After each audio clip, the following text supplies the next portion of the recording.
In this video, I would like to explain the products that would build up in the cytoplasm in the absence of oxygen in a cell that cannot carry out fermentation. To do so, I'd like to start out by explaining what fermentation is. Fermentation is a widespread pathway for breaking down glucose in the absence of oxygen. And it is an anaerobic pathway, which means that it does not require oxygen. Anaerobic pathways are in bacteria, yeast, and a few prokaryotes and muscle cells.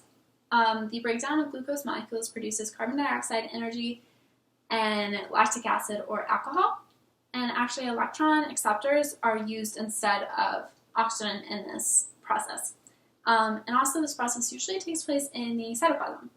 The opposite of anaerobic pathway is aerobic pathway.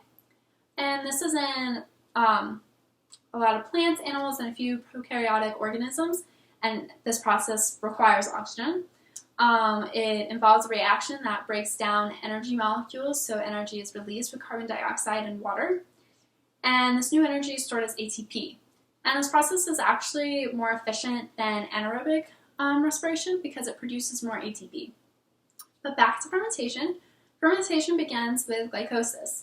The pyruvate does not continue with what it would normally do, which is go through oxidation and citric acid cycle, and the electron transport chain does not run. Therefore, the NADH cannot go back to being NAD+.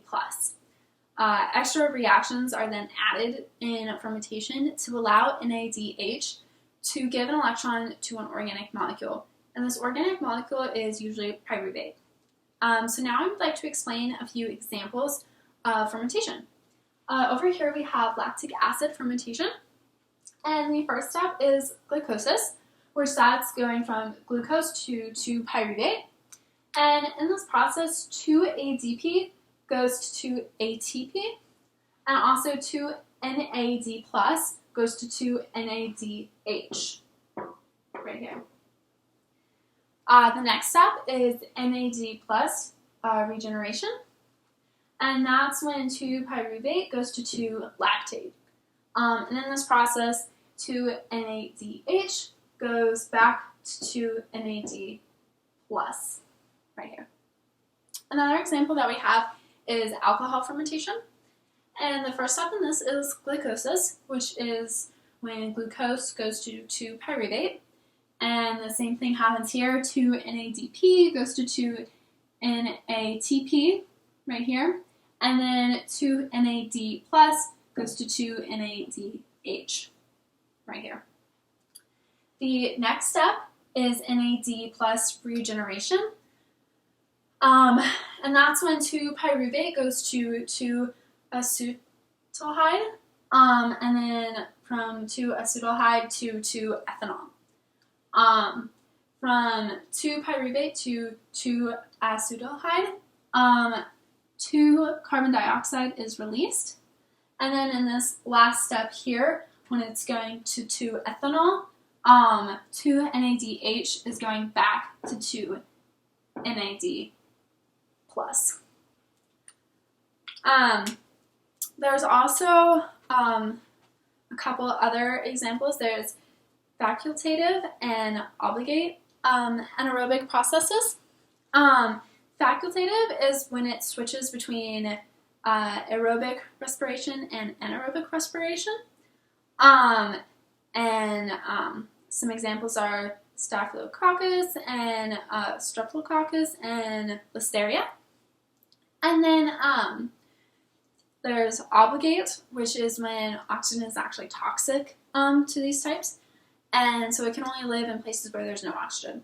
And so environments that they could live in is in deep sediments of soil, still waters, the bottom of the ocean, or hot springs. And actually, the anaerobic jar is used to study these organisms because it removes oxygen and actually puts in carbon dioxide. This is an example of facultative organisms, and then this is an example of obligate organisms. So I will be talking about what fermentation actually produces, one of the main things being pyruvate, and I have its structure right here. Can you see it? Yeah. Pyruvate is the carboxylate anion of pyruvic acid. It stems from glucose, which was broken down in glycolysis. It undergoes fermentation when oxygen is not sufficient, and it produces lactate in humans and other animals as well as plants. It stays in the cytosol after glycolysis as well. Next, we have a product that I'm sure everyone is familiar with. It is ATP, which is adenosine triphosphate. I have its structure right here. As you can see, there's the 3 phosphate groups, the ribose and the actual adenine. And it is a form of energy used by the cell.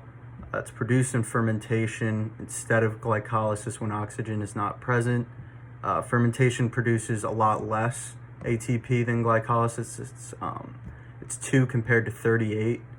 And this is because fermentation waste products contain energy that is released through oxidation. So the last product of fermentation is NADH, and I have its structure right here. On this side, it is NAD+, and this side, NADH.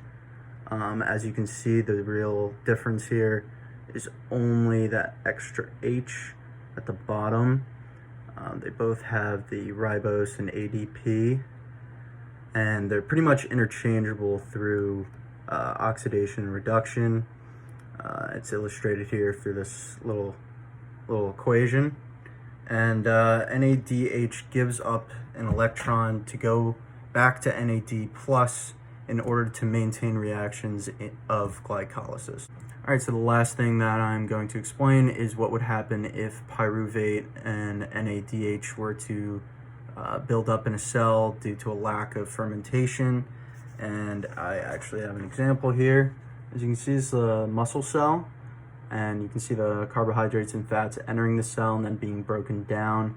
And if you look here, lactic acid is a byproduct of the breakdown of pyruvate, and normally this would be dealt with by fermentation, but there's no indication of that here, so lactic acid would continue to build up in this cell, and that would actually cause a lot of problems because pyruvate is a derivative of an acid, and lactic acid is also an acid, so if that builds up, that can be very toxic. It can kill the cell and cause something called lactic acidosis, which can cause death. So yeah, you don't want that. And then it's not illustrated in the picture that I show, but if NADH is also built up with a lack of fermentation in a cell, then it can cause other symptoms in a human, other than death. It can cause like insomnia and jitteriness.